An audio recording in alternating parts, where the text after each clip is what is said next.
तो दोस्तों, क्योंकि सांस भी कभी बहुत ही सीरियल के आज के एपिसोड की शुरुआत होती है साहिल से, जो एक नई उम्मीद लेकर गौतम के पास पहुंचता है। उसे अपने नए बिजनेस प्रोजेक्ट के लिए बड़े निवेश की जरूरत होती है, इसलिए वो गौतम से फंड्स में हेल्प मांगता है। गौतम जैसे ही निवेश से जुड़े कागज देखता है, वो सबसे पहले ताना मारते हुए पूछता है कि क्या वो पहले अपने सबसे प्यारे भाई करण के पास गया था। इस पर साहिल कहता है कि वो पहले करण के पास ही गया था, लेकिन करण ने साफ मना कर दिया। वो कहता है उसके पास अपने भी कुछ फंड्स हैं, लेकिन प्रोजेक्ट का अमाउंट इतना बड़ा है कि उसे अतिरिक्त पैसों की जरूरत पड़ रही है। ऊपर से करण ने सिर्फ इसलिए भी मना कर दिया क्योंकि इस बिजनेस में तृप्ति भी शामिल है। ये सुनकर गौतम भी हैरान नजर आता है, लेकिन साहिल समझाता है कि वो तृप्ति के साथ कोई रिश्ता नहीं निभा रहा, सिर्फ प्रोफेशनली काम कर रहा है। अगर गौतम को भी ये ठीक नहीं लगता तो वो भी मना कर सकता है, उसे बिल्कुल बुरा नहीं लगेगा। तभी गौतम एक ऐसा फैसला लेता है जिसकी साहिल को बिल्कुल उम्मीद नहीं होती। वो कहता है कि करण चाहे आज भी उसका सौतेला भाई हो, लेकिन साहिल उसका अपना खुद का कजिन है। अगर उसको हेल्प की जरूरत है तो वो जरूर करेगा और निवेश के लिए पैसे भी देगा।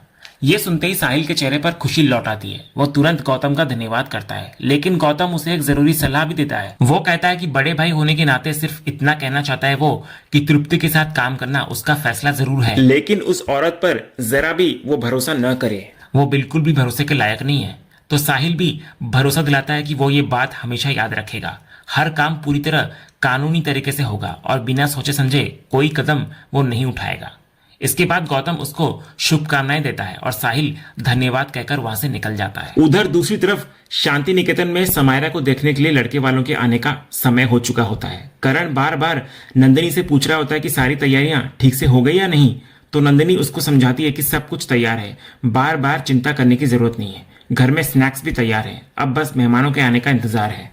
इसी बीच रौनक जल्दी से करण के पास आता है और कहता है कि उसे बहुत जरूरी बात करनी है, लेकिन करण साफ कहता है कि अभी उसका पूरा ध्यान लड़के वालों के स्वागत पर है, इसलिए बाद में बात करेगा वो। उधर नंदिनी गरिमा से पूछती है कि समायरा तैयार है या नहीं, तो गरिमा कहती है कि वो बस 2 मिनट में खुद नीचे आ जाएगी। इधर रौनक हार नहीं मानता। वो दोबारा करण के पास जाकर कहता है कि बात सच में बहुत जरूरी है, और इस बार वो अपना फोन निकालकर समायरा की कैफे वाली तस्वीर दिखाने ही वाला होता है कि तभी साहिल वहां आ जाता है। वो करण से कहता है कि उसे 2 मिनट के लिए एक जरूरी बात करनी है उससे। तो करण तुरंत साहिल के साथ वहां से निकल जाता है और रौनक परेशान होकर रह जाता है। उसे समझ ही नहीं आता कि इतनी बड़ी बात आखिर वो अपने पिता को कैसे बताए। इधर समायरा अपने कमरे में सिद्धार्थ से फोन पर बात कर रही होती है। वो घबराकर बता रही होती है कि अभी कुछ देर पहले ही वो घर पहुंची है और थोड़ी ही देर में लड़के वाले उसको देखने आने वाले हैं। उसे बिल्कुल समझ नहीं आ रहा होता कि अब वो क्या करे। तो सिद्धार्थ उसको शांत रहने के लिए कहता है। वो याद दिलाता है कि पिछली बार भी दोनों ने मिलकर रिश्ता तुड़वा दिया था, इस बार भी कोई ना कोई रास्ता निकल जाएगा। वो सलाह देता है कि इस बार समायरा खुद ही इस रिश्ते के लिए मना कर दे, लेकिन समायरा साफ कहती है कि यह सब इतना आसान नहीं है। वो कहती है कि पापा के स्वभाव को जानते हुए वो सीधे सीधे शादी से इनकार नहीं कर सकती। इतना बोलकर जैसे ही वो पीछे मुड़ती है, उसके पैरों तले जमीन खिसक जाती है। सामने तुलसी खड़ी होती है। तुलसी को अचानक अपने कमरे में देखकर समायरा बुरी तरह घबरा जाती है और उसके हाथ से फोन भी नीचे गिर जाता है। उसके मन में पहला ख्याल यही आता है कि कहीं तुलसी ने उसकी सारी बातें सुन तो नहीं ली। समायरा फिर खुद को संभालते हुए पूछती है कि वो उसके कमरे में क्यों आई है। तभी तुलसी नीचे गिरा हुआ फोन उठाकर उसको वापस देती है और बड़े गौर से उसका चेहरा देखकर पूछती है कि आखिर वो इतनी घबराई हुई क्यों है।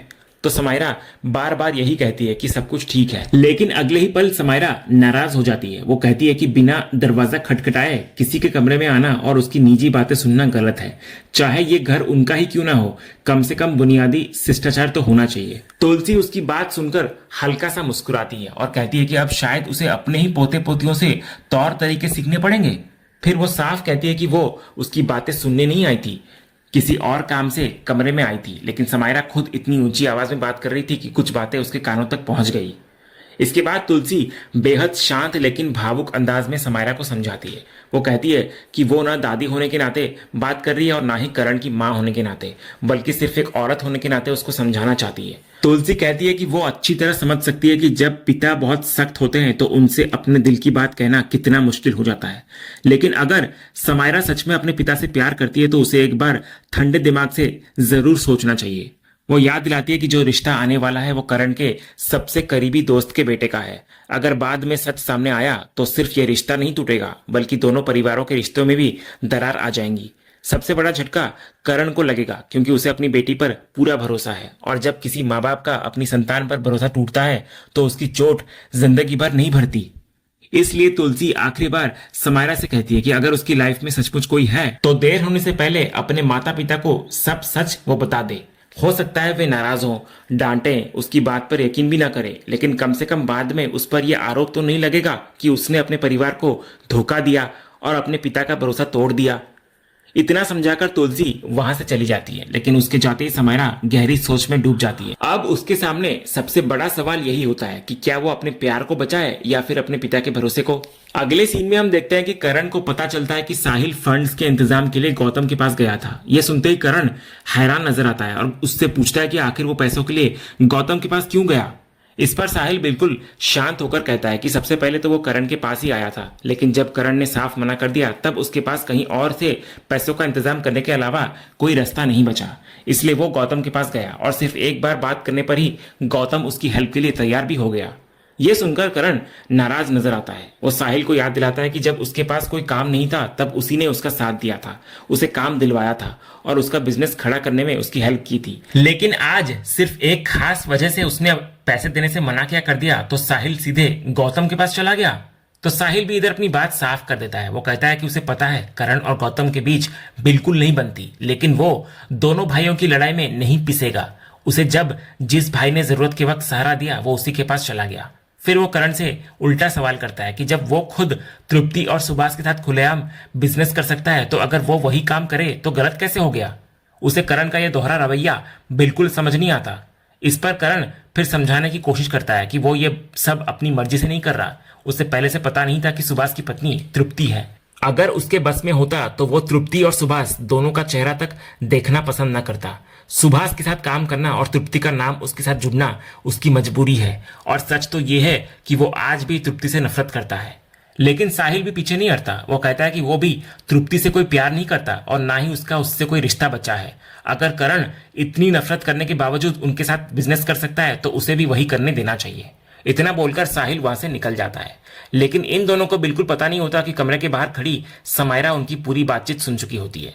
वो मन ही मन सोचती है कि वो तो अपने पापा को सिद्ध के बारे में बताने आई थी सच, लेकिन अब ये सब सुनने के बाद आखिर वो कैसे बताए। अगले सीन में हम देखते हैं कि नंदिनी और नियति मेहमानों के स्वागत की तैयारियों में किचन में बिजी होती है। तभी वैष्णवी वहां आती है और पूछती है कि क्या वो हेल्प कर सकती है। वो कहती है कि अगर जरूरत हो तो वो काकी की तरह मसाला चाय भी बना सकती है, लेकिन उसकी बात पूरी होने से पहले ही नियति ताना मारती है। वो कहती है कि अब घर की नई मुखिया खुद काम भी करेगी। उसे तो लगा था कि आज भी वो सिर्फ नए आदेश देने आई होगी। नंदिनी बीच में नियति को शांत करने की कोशिश करती है, लेकिन नियति रुकती नहीं। वो कहती है कि कल ही वैष्णवी सबसे हिसाब मांग रही थी, इसलिए उसे लगा कि आज भी कोई नया नियम सुनाने आई होगी। फिर वो ताना मारते हुए कहती है कि आज 4 मेहमान आने वाले हैं, इसलिए हेल्प का दिखावा किया जा रहा है। वो कहती है कि धीरे धीरे वो ये भी बताएगी कि किसे कितना बोलना है, किससे बात करनी है और कहाँ बैठना है।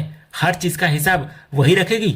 तो वैष्णवी सिर्फ इतना बोलती है कि वो तो अपनी जिम्मेदारी निभा रही थी, लेकिन नियति उसकी बात बीच में ही काटती हुई नजर आती है और कहती है कि जिम्मेदारी के नाम पर वो सबको छोटा दिखाने की कोशिश करती है और उसे क्या लगता है कि किसी को उसकी चाल समझ नहीं आती।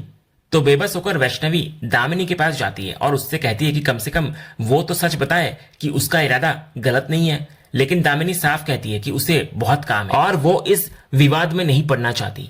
इसके बाद नियति वैष्णवी को बोलती है कि वो अभी के लिए वहां से चली जाए। जो नाश्ता बन रहा है वो उसके बजट के हिसाब से ही बन रहा है। बाद में चाहे जितना हिसाब लेना हो वो ले ले, लेकिन फिलहाल उन्हें अपना काम करने दे। ये सुनकर वैष्णवी चुपचाप वहां से चली जाती है। उसके जाते ही नियति दामिनी से कहती है उसे समझ नहीं आता कि वो ये सब कैसे सह रही है। तो दामिनी भी मजबूरी जताते हुए कहती है कि ना वो कुछ कह सकती है और ना ही कुछ कर सकती है। तभी उसकी नजर नंदिनी के बनाए हुए हलवे पर पड़ती है। दामिनी पूछती है कि उसमें बादाम क्यों नहीं डाले। तो नंदिनी कहती है कि बादाम खत्म हो गए हैं। ये सुनते ही दामिनी अपने हिस्से के बादाम लाकर नंदिनी को देती हुई नजर आती है और ये पूरा नजारा किचन के बाहर खड़ी तुलसी और वैष्णवी देख रही होती हैं। तीनों बहुओं को एक दूसरे की हेल्प करते देखकर तुलसी मुस्कुरा उठती है। वो वैष्णवी से कहती है कि जो बहुएं एक दूसरे का चेहरा तक देखना पसंद नहीं करती थी, आज वही एक दूसरे की हेल्प कर रही हैं। ये सब उसी की वजह से हो रहा है। वैष्णवी थोड़ा उदास नजर आती है। तब तुलसी पूछती है कि क्या वो लोगों की कड़वी बातें सुनकर दुखी हो गई है। तो वैष्णवी मुस्कुराकर जवाब देती है कि अगर बीमारी ठीक करनी है तो कड़वी दवा तो खानी ही पड़ेगी। ये सुनकर तुलसी भी मुस्कुरा देती है और कहती है कि अब तो वो बिल्कुल उसकी तरह बातें करने लगी है। फिर उसे भरोसा दिलाती है कि वो अकेली नहीं है और उसका साथ हमेशा उसके साथ रहेगा। तो वैष्णवी भी कहती है कि तुलसी के साथ होने की वजह से ही उसमें इतनी हिम्मत है। फिर वो भगवान से प्रार्थना करती है कि समायरा का रिश्ता अच्छे से तय हो जाए, क्योंकि लड़का और उसका परिवार दोनों बहुत अच्छे हैं। लेकिन ये सुनते ही तुलसी अचानक से खामोश नजर आती है। मन ही मन वो सोचती है कि उसे सबसे ज्यादा डर इसी बात का है कि कहीं ये रिश्ता सचमुच तय ना हो जाए। इसके बाद अगले सीन में लड़के वाले शांति निकेतन पहुंच जाते हैं। नंदिनी के हाथ का हलवा खाकर सभी उसकी खूब तारीफ करते हैं। तभी तुलसी वहां आती है और मुस्कुराकर कहती है कि असली कमाल तो हलवे में पड़े बादाम का है। तो लड़के की माँ जब जानती है कि तुलसी करण की माँ और समायरा की दादी है तो कहती है कि उन्हें पहले ही उनसे मिलना चाहिए था। फिर तुलसी बैठते ही पूछती है कि बात कहाँ तक पहुंची, जिस पर लड़के की माँ बताती है कि उन्हें ही नहीं बल्कि उसके बेटे पराग को भी समायरा बहुत पसंद है। इसके बाद तुलसी सबसे जरूरी सवाल करती है और कहती है कि लड़के की पसंद के साथ साथ लड़की की राय जानना भी उतना ही जरूरी है। फिर वो सबके सामने समायरा से उसकी इच्छा पूछती है। करण भी उसे खुलकर अपनी बात कहने के लिए कहता है। समायरा सच बताने की हिम्मत जुटाती है, लेकिन तभी उसे तुलसी की सलाह और कुछ देर पहले करण की तृप्ति को लेकर कही गई बातें याद आ जाती है। और इधर समायरा आखिरकार सच नहीं बोल पाती। वो बस इतना कहती है कि सब ठीक है और उसे कुछ भी नहीं कहना। बस फिर क्या था, लड़के की माँ खुशी खुशी पूछती है कि क्या अब वो समायरा को अपनी बहू मान ले। तो करण तुरंत अपनी मंजूरी दे देता है और कहता है कि उसकी तरफ से ये रिश्ता पक्का है। इसके बाद करण का दोस्त खुशी से कहता है कि आज उनकी दोस्ती रिश्तेदारी में बदल गई। लड़के की बात सबसे पहले समायरा का मुंह मीठा कराती है और उसे अपनी होने वाली बहू कहती है। वहीं करण और उसका दोस्त भी एक दूसरे का मुंह मीठा कराकर इस नए रिश्ते की खुशी मनाते हैं। पूरा परिवार खुशियों में डूबा होता है, लेकिन समायरा का चेहरा पूरी तरह बुझा हुआ होता है। उसको सबसे ज्यादा यही बात परेशान कर रही होती है कि वो चाहकर भी सच नहीं बोल पाई। वहीं दूसरी तरफ रौनक ये सब देखकर मन ही मन सोचता है कि समायरा बहुत बड़ी गलती कर रही है। बॉयफ्रेंड होने के बावजूद उसने कुछ भी नहीं कहा। जिस दिन करण को पूरा सच पता चलेगा उस दिन सबसे ज्यादा मुश्किल में वही फंसेगी। अगले सीन में हम देखते हैं कि समायरा अपने कमरे से बैग लेकर बाहर निकल रही होती है। तभी रौनक सामने आकर उसका रास्ता रोक लेता है और पूछता है कि वो कहाँ जा रही है। तो समायरा बिना घबराए जवाब देती है कि उसकी एक्स्ट्रा क्लास है। लेकिन रौनक तुरंत उसकी बात काट देता है और कहता है कि झूठ बोलने की जरूरत नहीं है। वो अच्छी तरह जानता है कि वो क्लास नहीं बल्कि अपने बॉयफ्रेंड से मिलने जा रही है। ये सुनकर समायरा गुस्से में उसे बकवास बंद करने के लिए कहती है और वहां से जाने लगती है। लेकिन रौनक उसके पीछे पीछे चलता रहता है। वो कहता है कि उसमें झूठ बोलने की हिम्मत तो बहुत है। वो पापा से झूठ बोल सकती है लेकिन उससे नहीं, क्योंकि उसके पास सबूत है। तो सबूत शब्द सुनते ही समायरा के कदम वहीं रुक जाते हैं। वो घबराकर पूछती है कि आखिर उसके पास कैसा सबूत है। तब रौनक कहता है कि उसे पता है समायरा का एक बॉयफ्रेंड है और वो उससे चोरी छिपे मिलती है। कुछ दिन पहले कैफे रॉयल में उसने खुद उसे अपने बॉयफ्रेंड के साथ कॉफी पीते देखा था। इतना ही नहीं, उसके पास इस मुलाकात की तस्वीर भी है। ये सुनते ही समायरा के चेहरे का रंग उड़ जाता है। वो हैरानी से रौनक को देखने लगती है। रौनक फिर कहता है कि अभी उसकी सारी बहादुरी कहाँ चली गई। वो कहता है कि वो ये फोटो उस दिन पापा को दिखाने वाला था, लेकिन उस समय सब लोग उसके रिश्ते की बात में व्यस्त थे, इसलिए वो रुक गया। फिर वो समायरा को खूब सुनाता है कि उसने सिर्फ पापा से ही नहीं बल्कि दोनों परिवारों से भी झूठ बोला है। रिश्ता तक पक्का हो गया लेकिन उसने सच बताने की हिम्मत नहीं दिखाई। इसके बाद रौनक साफ चेतावनी देता है कि वो अभी इसी वक्त जाकर करण को पूरा सच बताए, क्योंकि उसने सबके इमोशंस के साथ खेला है। अगर वो ऐसा नहीं करेगी और कहीं बाहर जाने की कोशिश करेगी तो वो खुद सारी सच्चाई करण के सामने रख देगा। इतना बोलकर रौनक समायरा को वापस कमरे के अंदर जाने का इशारा करता है। तो मजबूर होकर समायरा बिना कुछ कहे अपने कमरे में लौट जाती है। अगले ही पल समायरा कमरे में बैठी होती है। तभी सिद्धार्थ का फोन आता है। फोन रिसीव करते ही सिद्धार्थ पूछता है कि वो कहाँ तक पहुंची, क्योंकि वो काफी देर से उसका इंतजार कर रहा है। लेकिन समायरा की आवाज पूरी तरह टूटी हुई होती है। वो कहती है कि वो घर से निकल ही नहीं पाई। रौनक को उसके और सिद्धार्थ के रिश्ते के बारे में सब पता चल चुका है। इतना ही नहीं, करण ने उसका रिश्ता भी पक्का कर दिया है। ये सुनते ही सिद्धार्थ हैरान नजर आता है। वो याद दिलाता है कि दोनों ने पहले ही तय किया था कि समायरा खुद इस रिश्ते के लिए मना कर देगी, फिर उसने ऐसा क्यों नहीं किया। इस पर समायरा रोते हुए कहती है कि वो आखिर कैसे मना करती। वो कहती है वहां इतने सारे लोग मौजूद थे और वो अपने पापा के सामने सबके बीच सीधे शादी से इनकार नहीं कर सकती थी। अब तो रौनक भी उसको धमकी दे रहा है कि अगर उसने खुद सच नहीं बताया तो वो करण को सब कुछ बता देगा। सिद्धार्थ कहता है कि अगर ऐसा है तो बता देने दो, कम से कम सच तो सबके सामने आएगा। इसी बीच तृप्ति वहां आ जाती है और सिद्धार्थ के हाथ से फोन को ले लेती है। समायरा घबराई हुई आवाज में तृप्ति से माफी मांगती है और कहती है कि उसे बिल्कुल समझ नहीं आ रहा कि वो क्या करे। उसने कई बार अपने पापा से बात करने की कोशिश की, लेकिन इस घर में तृप्ति का नाम लेना भी आसान नहीं है, इसलिए वो खुद तृप्ति से हेल्प मांगती है और कहती है कि अब वही कोई रास्ता बताए। तृप्ति उसको बहुत शांत आवाज में समझाती है कि अभी उसे कोई भी जल्दबाजी नहीं करनी चाहिए, फिलहाल वो कुछ भी ना करे और शांत रहे। लेकिन ये सुनकर सिद्धार्थ बेचैन हो उठता है। वो अपनी माँ से कहता है कि समायरा का रिश्ता पक्का हो चुका है, अब सगाई होगी और फिर शादी भी हो जाएगी। तब तृप्ति पूरे भरोसे के साथ सिद्धार्थ को समझाती है वो बिल्कुल भी परेशान न हो, उसे अपनी मॉम पर भरोसा रखना चाहिए। जैसा वो चाहता है आखिर में वैसा ही होगा, समायरा की शादी उसी से होगी। इसके बाद तृप्ति दोबारा समायरा से भी कहती है कि वो फिलहाल बिल्कुल शांत रहे और कोई भी कदम न उठाए।